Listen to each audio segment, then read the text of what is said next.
ومن سيئات أعمالنا من يهده الله فلا مضل له ومن يضلله فلا هادي له ونشهد أن لا إله إلا الله وحده لا شريك له ونشهد أن سيدنا ومولانا محمدًا عبده ورسوله أما بعد فأعوذ بالله من الشيطان الرجيم بسم الله الرحمن الرحيم الذين يؤمنون بالغيب ويقيمون الصلاة ومما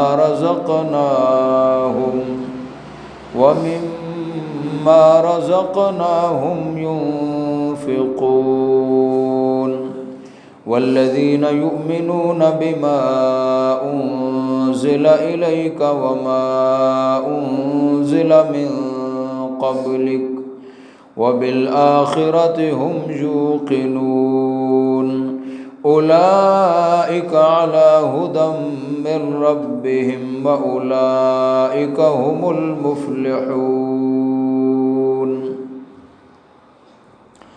إن الله وملائكته يصلون على النبي يا أيها الذين آمنوا صلوا عليه وسلموا تسليما اللهم صل على محمد وعلى آل محمد كما صليت على إبراهيم وعلى آل إبراهيم إنك حميد مجيد اللهم بارك على محمد وعلى آل محمد كما باركت على إبراهيم وعلى آل إبراهيم إنك حميد مجيد منہ دیکھ لیا آئینے میں پر داغ نہ دیکھا سینے میں دل ایسا لگایا جینے میں مرنے کو مسلمان بھول گئے آذان تو اب بھی ہوتی ہے مسجد کی فضا میں اے انور جس ضرب سے دل ہل جاتے تھے وہ ضرب لگانا بھول گئے۔ انتہائی واجب الاحترام بزرگوں، بھائی اور دوستوں، آج آپ کی اس مسجد میں ماہانہ درس قرآن کی ترتیب پر شرکت ہو رہی ہے۔ چند مہینوں سے آپ کی اس مسجد میں درس قرآن شروع ہے اور سورہ بقرہ کا درس ہو رہا ہے۔ قرآن مجید رحمتوں کا، برکتوں کا اور اللہ تعالیٰ کی عنایات کا ایک ایسا خزانہ ہے کہ جس نے دنیا کی کایا پلٹ کر رکھ دی۔ قرآن جس نے بھی سنا، جس نے بھی پڑھا، تو قرآن نے اس کے دل پر ضرور اثر کیا اور اس کا دل اثر کیے بغیر رہ نہ سکا۔ مجھے ایک واقعہ یاد آ رہا ہے۔ نبی اکرم صلی اللہ علیہ وسلم کے ایک صحابی ہیں طفیل بن عمرو دوسی رضی اللہ عنہ۔ یہ دوس قبیلہ کے رہنے والے تھے اور بہت بڑے شاعر تھے، بڑے دانشمند تھے، بڑے عقل مند تھے اور بڑی بصیرت رکھنے والے آدمی تھے۔ ایک دفعہ سن 11 نبوی کو یہ مکہ مکرمہ میں چلے گئے۔ جب اہل مکہ کو ان کی آمد کا پتہ چلا تو انہوں نے استقبال کیا حضرت طفیل بن عمرو دوسی رضی اللہ عنہ کا۔ اس وقت وہ حالت کفر میں تھے، حالت شرک میں تھے، بت پرستی میں تھے۔ تو مشرکین مکہ نے حضرت طفیل بن عمرو دوسی رضی اللہ عنہ سے کہا کہ یہاں ایک آدمی ہے، اس کے کلام میں عجیب اثر ہے، جو بھی سنتا ہے اس پر اثر ہو جاتا ہے، وہ لوگوں کو بے دین بنا رہا ہے، باپ دادے کا دین چھڑوا رہا ہے۔ اس لیے ہم آپ سے یہ گزارش کرتے ہیں کہ اس آدمی کے پاس نہیں جانا اور اس کی بات کو نہیں سننا اور اس کے قریب بھی نہیں جانا۔ مشرکین مکہ نے طفیل بن عمرو دوسی رضی اللہ عنہ کو اتنا ڈرایا کہ اس نے اپنے کانوں میں روئی ٹھونس لی تاکہ مجھے ان کی آواز تک نہ سنائی دے۔ کہیں سے میں گزر رہا ہوں اور وہ اپنا کلام سنا رہے ہوں تو غیر اختیاری طور پر بھی ان کی آواز میرے کانوں میں نہ پڑے۔ اللہ کی شان، فجر کا وقت تھا۔ طفیل بن عمرو دوسی رضی اللہ عنہ اپنی قیام گاہ سے نکلے اور بیت اللہ کی طرف، مسجد حرام کی طرف چلے گئے تو نبی اکرم صلی اللہ علیہ وسلم فجر کی نماز پڑھا رہے تھے اور اللہ کا قرآن پڑھ رہے تھے۔ مسجد حرام ہو، خانہ کعبہ ہو اور پڑھنے والے جناب محمد الرسول اللہ صلی اللہ علیہ وسلم ہوں اور پھر قرآن کا اثر نہ ہو، یہ تو ہو نہیں سکتا۔ قرآن سنا اور اپنے دل سے کہنے لگے، اپنے آپ سے باتیں کرنے لگے، طفیل تو عقل مند آدمی ہے، تو باشعور آدمی ہے، تو بہت بڑا شاعر ہے، اچھے اور برے کلام کو خوب سمجھتا ہے، تو نے کیوں اپنے کانوں میں روئی ٹھونس رکھی ہے؟ اس روئی کو نکال کر پھینکا اور قرآن کو سننے لگے اور اپنے دل میں اپنے آپ سے مخاطب ہونے لگے، اگر یہ کلام اچھا ہوا میں قبول کر لوں گا اور اگر اچھا نہ ہوا قبول نہیں کروں گا، اس میں کون سی بات ہے، میں تو ایک باشعور آدمی ہوں۔ قرآن سنا، فجر کی نماز ختم ہوئی، نبی اکرم صلی اللہ علیہ وسلم اپنے گھر کی طرف روانہ ہوئے اور پیچھے پیچھے طفیل بن عمرو دوسی رضی اللہ عنہ وہ بھی چلنے لگے۔ آپ صلی اللہ علیہ وسلم اپنے گھر کے پاس پہنچے، پیچھے سے طفیل بن عمرو بھی پہنچ گیا اور کہا کہ میں نے آپ کا کلام سنا ہے اور مجھے مشرکین مکہ نے آپ سے بہت ڈرایا تھا، یہاں تک کہ میں نے اپنے کانوں میں انگلیاں ٹھونس لی تھیں، لیکن جو کلام آپ نے پڑھا ہے مجھ پر اس کا بڑا اثر ہوا ہے، آپ اپنا دین مجھے پیش کریں۔ نبی اکرم صلی اللہ علیہ وسلم نے اپنا دین پیش کیا اور طفیل بن عمرو دوسی رضی اللہ عنہ مسلمان ہو گئے، کلمہ پڑھا، اشہد ان لا الہ الا اللہ واشہد ان محمدً عبدہ ورسولہ، کلمہ پڑھا، مسلمان ہوئے اور فرمایا یا رسول اللہ صلی اللہ علیہ وسلم اب میں اپنے قبیلے کی طرف جاؤں گا، مجھے کوئی نشانی عطا فرما دیں کہ وہ نشانی میرے ساتھ ہو، میں اپنے قبیلے میں جاؤں۔ تو نبی اکرم صلی اللہ علیہ وسلم نے دعا فرمائی، یا اللہ اس کے لیے نور پیدا فرما دے، روشنی پیدا فرما دے۔ اللہ تعالیٰ نے ان کی پیشانی پر ایک نور پیدا فرما دیا۔ جب یہ اپنے قبیلے میں چلے گئے تو اللہ تعالیٰ سے دعا کی، یا اللہ یہ جو نور ہے لوگ مجھے دیکھیں گے تو کہیں گے اس نے اپنے باپ دادا کا دین چھوڑا ہے، اس کی صورت بدل گئی ہے، یا اللہ اس نور کو میری جو عصا ہے اس میں منتقل فرما دے۔ ان کے پاس عصا تھا، لاٹھی تھی، اللہ تعالیٰ نے وہ نور اس لاٹھی میں، اس کوڑے میں منتقل فرما دیا۔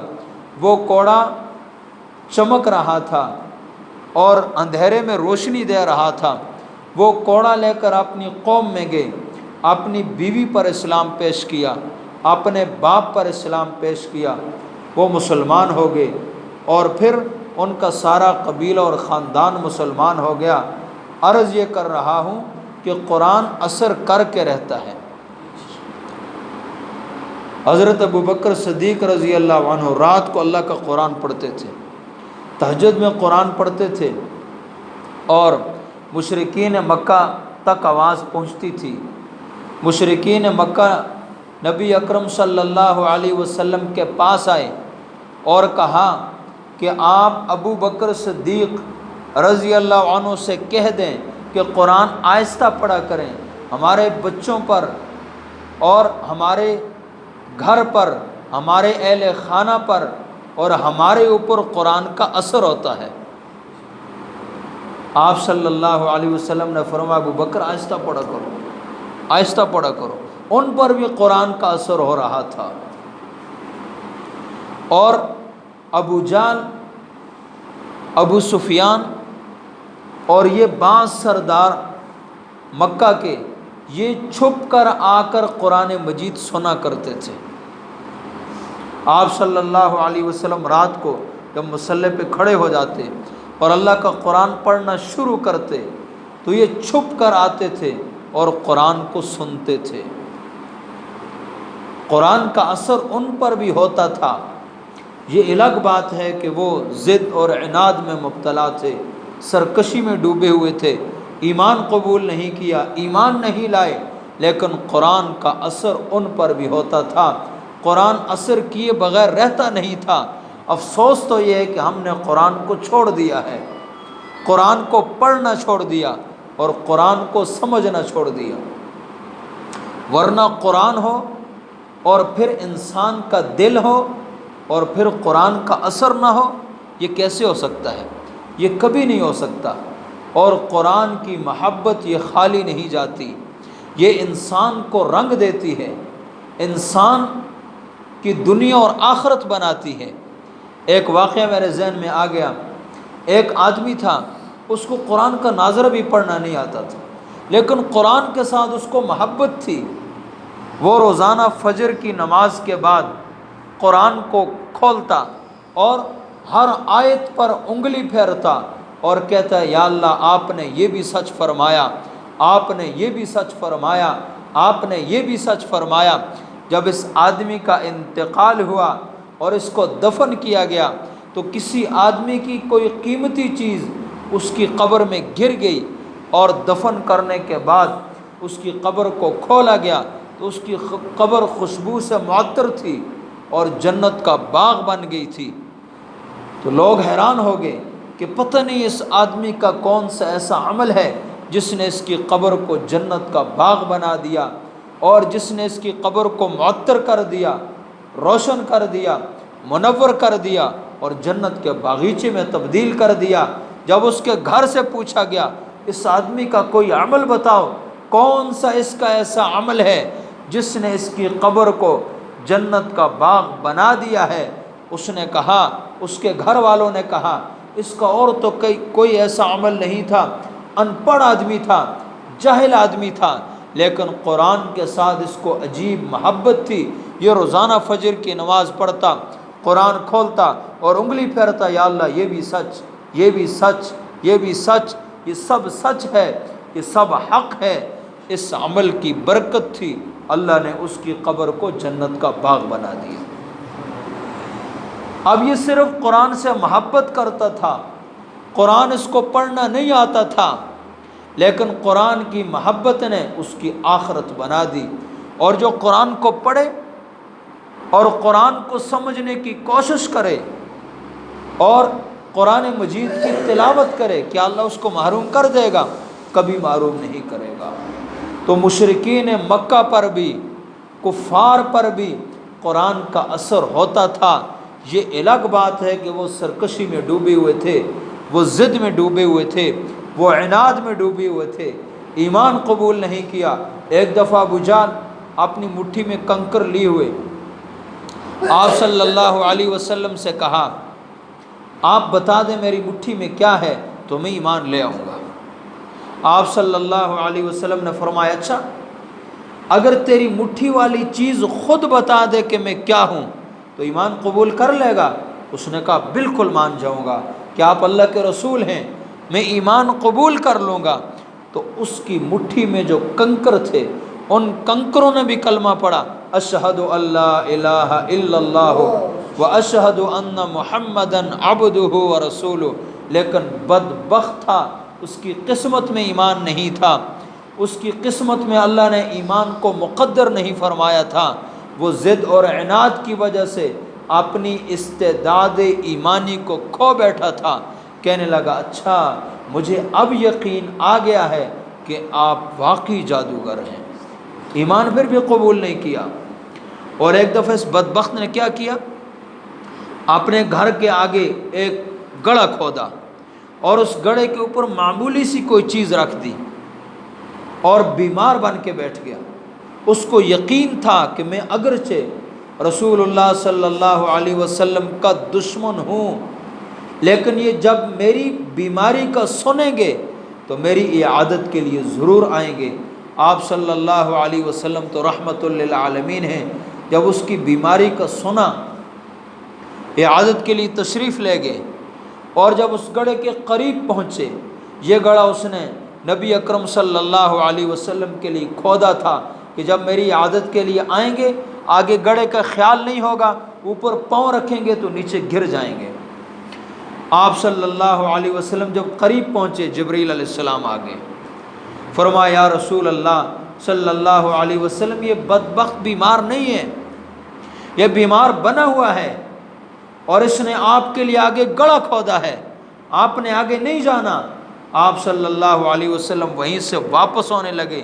جب ابو جہل نے دیکھا کہ میرا تو سارا منصوبہ خاک میں مل گیا، یہ تو واپس جا رہے ہیں، تو حواس باختہ ہو کر اٹھا اور دوڑا، اور اس حواس باختگی میں اس کو اپنے گڑھے کا خیال نہ رہا اور خود اپنے گڑھے میں گر گیا۔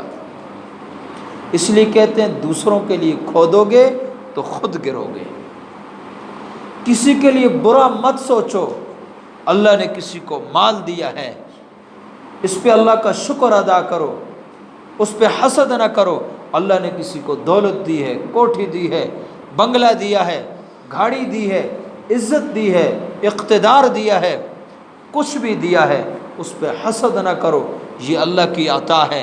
اللہ نے ایک نعمت اس کو دی ہے تو اس پہ حسد نہ کیا جائے کہ اللہ نے اس کو مال کیوں دے دیا، اللہ نے اس کو دولت کیوں دے دی، اللہ نے اس کو عزت کیوں دے دی۔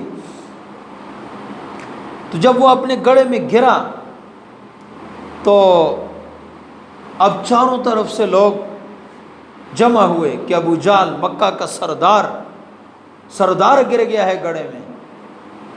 چاروں طرف سے لوگ آئے، اکٹھے ہوئے اور نکالنے کی کوشش کی، رسے ڈالے، لیکن اللہ کی شان کہ لمبے سے لمبا رسا ڈالتے تھے وہ چھوٹا پڑ جاتا تھا، کوئی بھی نہ نکال سکا۔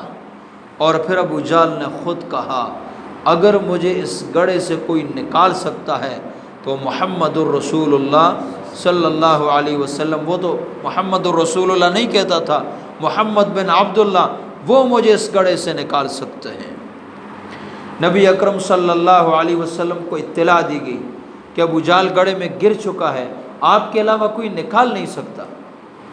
اور اگر ہم جیسا کوئی ہوتا تو کہتا دیکھو میرا دشمن تھا نا، میرا دشمن تھا، میرے لیے گڑھا کھودا تھا، دیکھو خود گرا ہے یا نہیں گرا، دیکھو میں کتنا بڑا بزرگ ہوں، کتنا بڑا بزرگ ہوں میں کہ گڑھا میرے لیے کھودا تھا اور خود گر گیا۔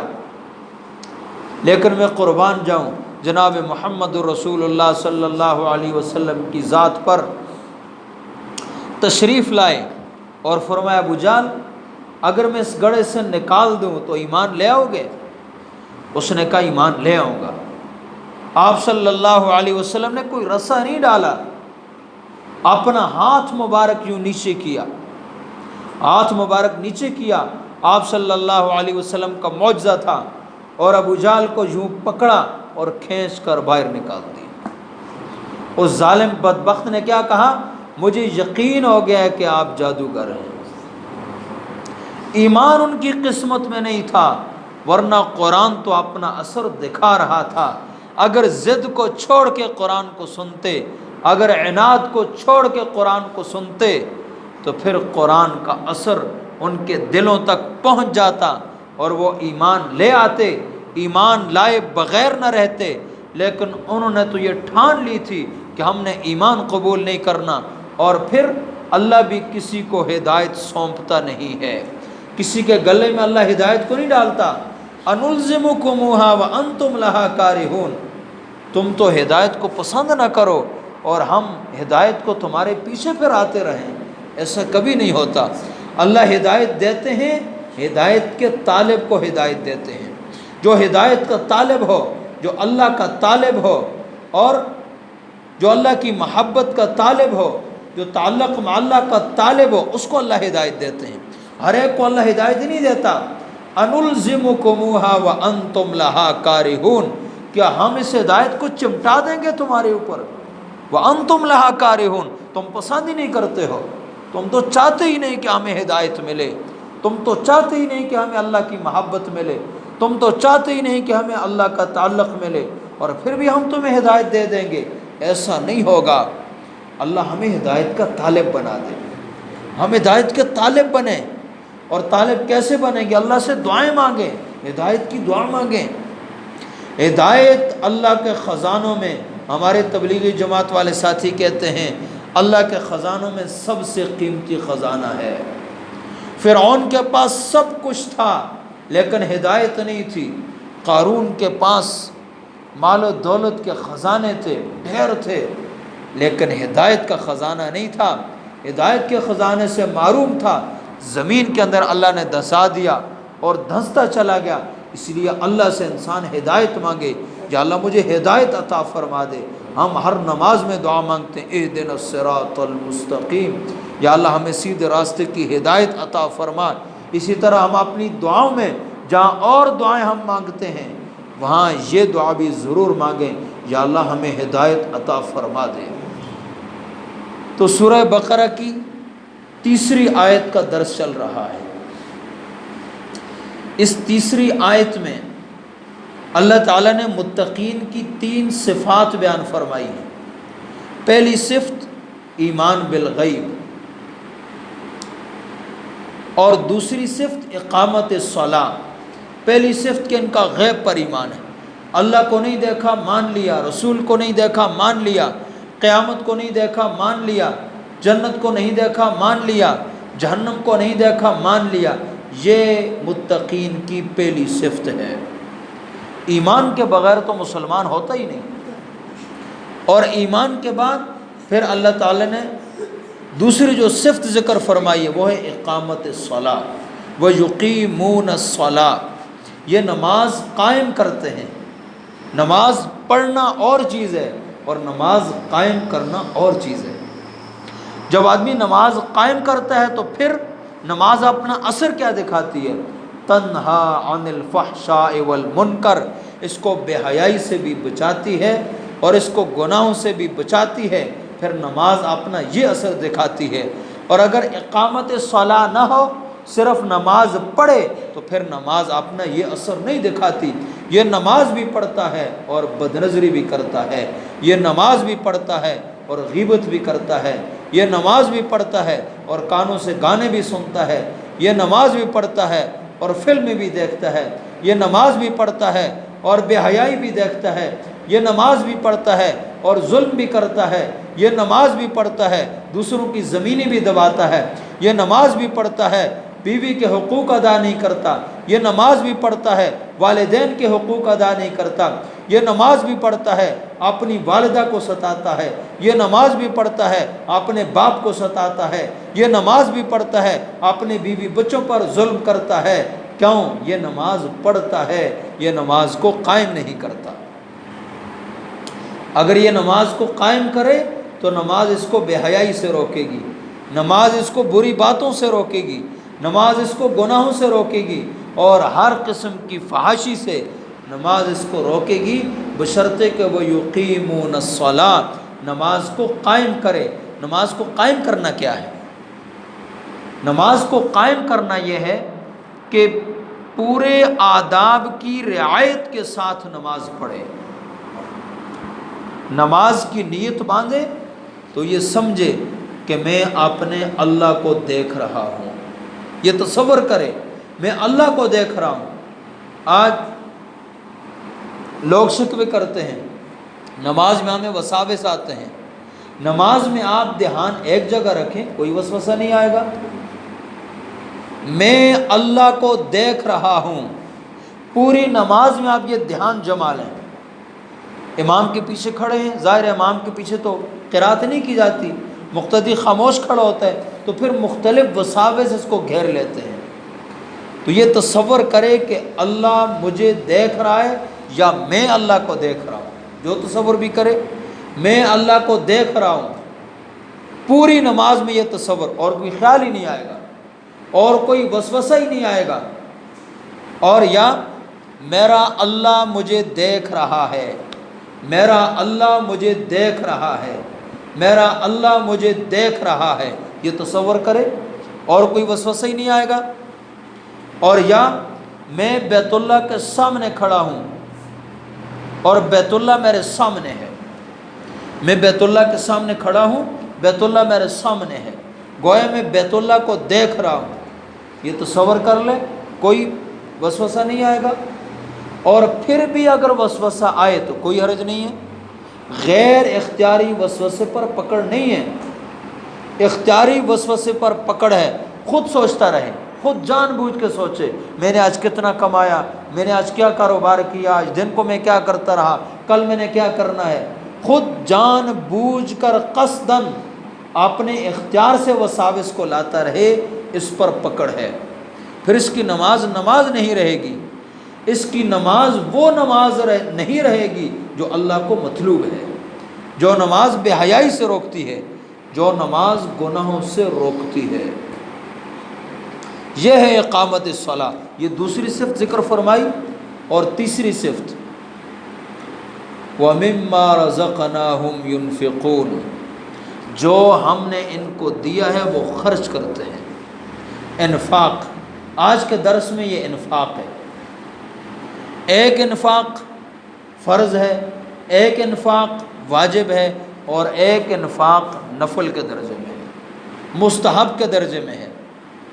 فرض انفاق زکوٰۃ ہے، کسی کو اللہ نے مال دیا ہے، دولت دی ہے، تو سال گزرنے کے بعد اس پر زکوٰۃ ہے، وہ اپنے مال کی زکوٰۃ ادا کرے، اور اگر زکوٰۃ ادا نہیں کرے گا تو نبی اکرم صلی اللہ علیہ وسلم نے کیا فرمایا؟ فرمایا من آتاہ اللہ مالا، جس آدمی کو اللہ نے مال دیا، فلم یؤدی زکاتہ، اس نے زکوٰۃ ادا نہیں کی، مثل لہ مالہ شجاعا اقرعا، اس کا مال قیامت کے دن ایک گنجا سانپ بنا دیا جائے گا، لہو زبیبتان، فرمایا اس سانپ کے دو منہ، اس سانپ کے دو منہ، یطوق بہ یوم القیامت، اس کو وہ سانپ اس کے گلے میں ڈال دیا جائے گا، یاخذ بلہزمتیہ، اس کو جبڑوں سے پکڑے گا، دو منہ والا سانپ، اس کے گلے میں ایک منہ سے ایک جبڑا اور دوسرے منہ سے دوسرا جبڑا پکڑ کر کھینچ رہا ہے، اور کہتا کیا ہے؟ یقول، وہ سانپ کہے گا انا مالک، اے بندے میں تیرا مال ہوں، انا مالک، میں تیرا مال ہوں، جس مال کو یہ جمع کرتا رہا، جس مال کو یہ اکٹھا کرتا رہا، جس مال کی محبت میں اس نے اللہ کو بلا دیا، جس مال کی محبت میں اس نے اپنے پیغمبر کو بلا دیا،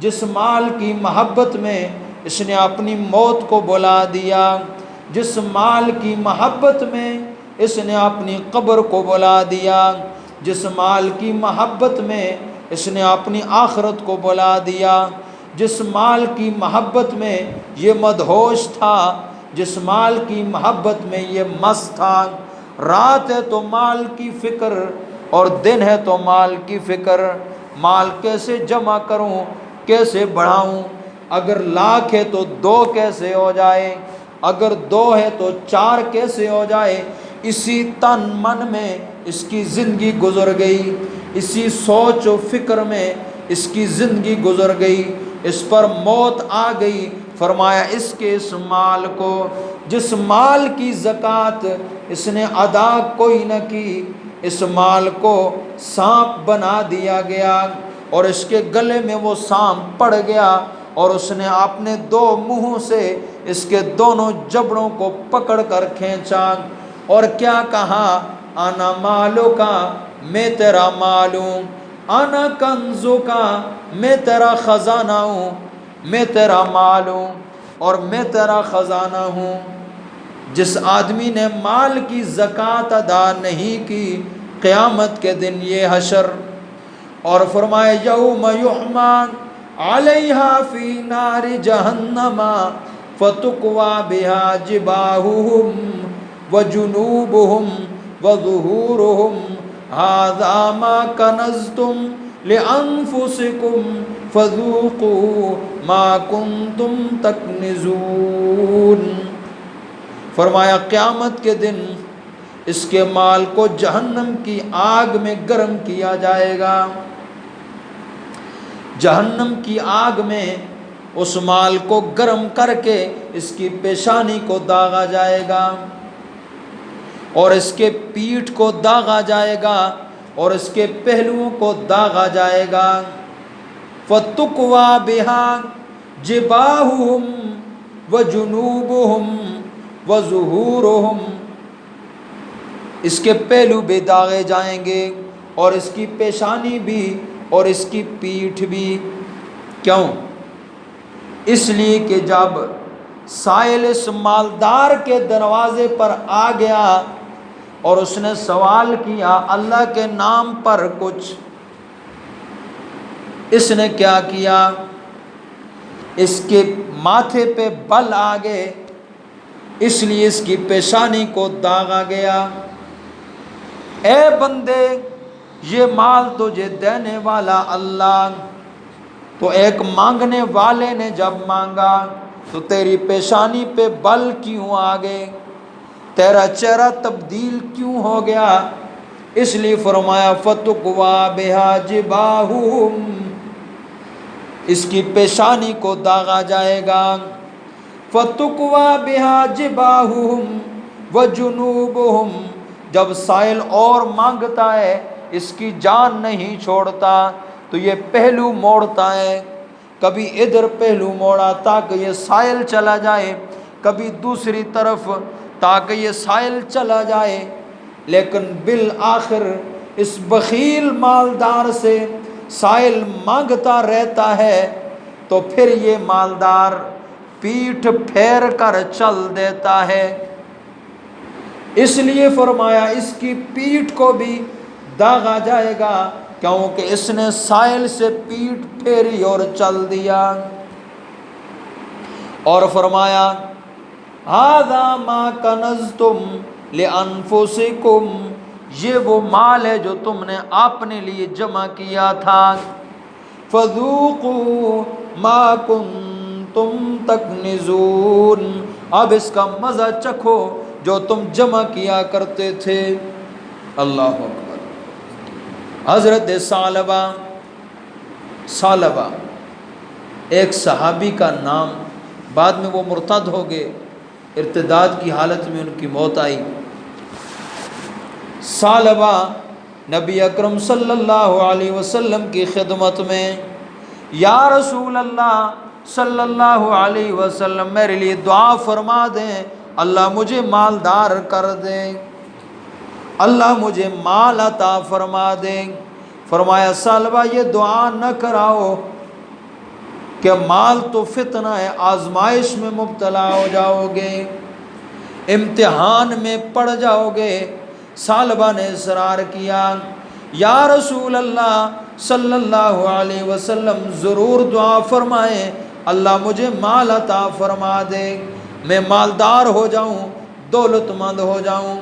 رسول اللہ صلی اللہ علیہ وسلم نے اپنے نبوت والے ہاتھ اٹھائے، دعا مانگی، یا اللہ ثعلبہ کو مال عطا فرما۔ ثعلبہ کو مال ملا، بکریاں ملیں، اتنی بکریاں ملیں کہ مدینہ منورہ میں رہنا مشکل ہو گیا۔ بکریاں لے کر جنگل میں چلے گئے، پہلے پھر بھی مسجد نبوی میں آ کر نماز با جماعت پڑھ لیا کرتے تھے، لیکن مال کی کثرت جب ان کو جنگل میں لے گئی، دور لے گئی، تو پھر جماعت بھی چھوٹ گئی۔ اب صرف جمعے کے دن حاضری، صرف جمعے کے دن آتے، نماز پڑھ کر چلے جاتے، مال اور بڑھتا گیا، بکریاں اور زیادہ ہوتی گئیں، یہاں تک کہ جمعے کی نماز بھی چھوٹ گئی۔ اور پھر جب سال گزر گیا، نبی اکرم صلی اللہ علیہ وسلم کا عامل ثعلبہ کے پاس، ثعلبہ زکوٰۃ ادا کرو، اپنے مال کی زکوٰۃ ادا کرو۔ ثعلبہ نے کہا میں زکوٰۃ تو نہیں دوں گا۔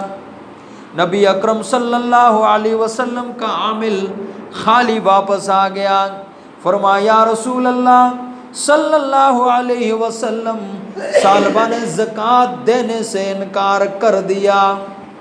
فرمایا ویحک ثعلبہ، ارے ثعلبہ تو ہلاک ہو گیا، برباد ہو گیا۔ جب ثعلبہ نے سنا کہ نبی اکرم صلی اللہ علیہ وسلم کی نبوت والی زبان سے میرے لیے بد دعا کے کلمات نکلے ہیں، تو ثعلبہ مال زکوٰۃ لے کر خدمت میں حاضر ہوا۔ فرمایا یا رسول اللہ صلی اللہ علیہ وسلم یہ مال زکوٰۃ کا حاضر۔ فرمایا قبول نہیں، اب قبول نہیں۔ مال واپس لے گیا۔ نبی اکرم صلی اللہ علیہ وسلم کی وفات ہو گئی۔ سیدنا حضرت ابوبکر صدیق رضی اللہ عنہ کا زمانہ، آپ کے زمانہ خلافت میں ثعلبہ مال لے کر آیا، زکوٰۃ کا مال۔ سیدنا حضرت ابوبکر صدیق رضی اللہ عنہ نے فرمایا جس مال کو میرے پاک پیغمبر نے قبول نہیں کیا، صدیق اکبر اس مال کو کبھی قبول نہیں کر سکتا۔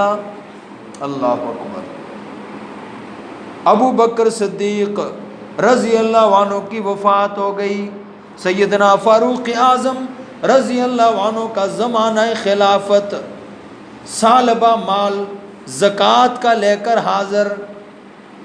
سیدنا فاروق اعظم رضی اللہ عنہ نے فرمایا جس مال کو میرے پاک پیغمبر نے اور سیدنا صدیق اکبر رضی اللہ عنہ نے قبول نہیں فرمایا، عمر اس مال کو کبھی قبول نہیں کر سکتا۔